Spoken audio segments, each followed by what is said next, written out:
بسم اللہ الرحمن الرحیم۔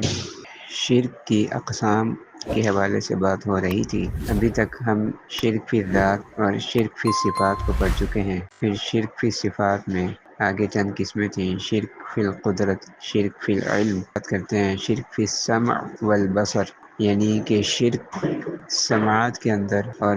دیکھنے کے اندر۔ اس قسم کا مطلب یہ ہے کہ ایک اللہ تعالیٰ کی سننے کی طاقت ہے اور سننے کی صفت ہے، اور ایک اللہ تعالیٰ کے دیکھنے کی صفت ہے۔ تو کسی شخص کا یہ اعتقاد رکھنا، یہ عقیدہ رکھنا، یہ نظریہ رکھنا، یہ اس بات پر یقین اور ایمان رکھنا کہ جیسے اللہ تعالیٰ کے پاس سننے کی طاقت ہے، جیسے اللہ تعالیٰ ہماری ہر بات کو سن لیتے ہیں، اسی طرح کوئی اور مخلوق، مثلا فرشتہ، جن، انسان، کوئی پرندہ، کوئی جانور، یا انسانوں میں سے بعض اعلیٰ ہستیاں، شخصیات جیسے پیغمبر ہو گئے، انبیاء کرام علیہم الصلاۃ والسلام، صدیقین، شہداء، صالحین، اولیاء کرام، بزرگان دین، پیر حضرات، ان کے بارے میں اس طرح کا عقیدہ رکھنا کہ جیسے اللہ تعالیٰ سننے کی صلاحیت رکھتے ہیں، سننے کی طاقت رکھتے ہیں، بالکل اسی طرح یہ بھی سن لیتے ہیں، یہ بھی بات کو سنتے ہیں، بات کو سمجھتے ہیں، اور یہ قریب سے اور دور سے سننے کی طاقت رکھتے ہیں، اونچا بھی سن لیتے ہیں، اور کوئی اگر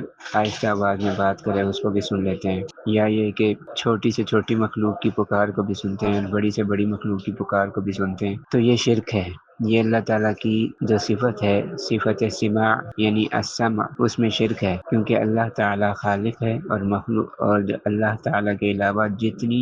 بھی چیزیں ہیں دنیا کے اندر، کائنات کے اندر، اور اللہ کے علاوہ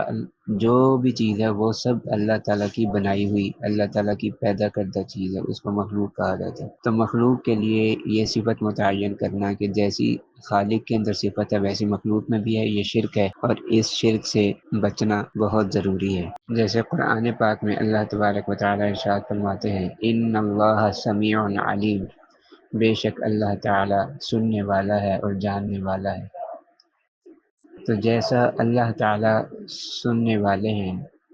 سنتے ہیں، سمجھتے ہیں، جو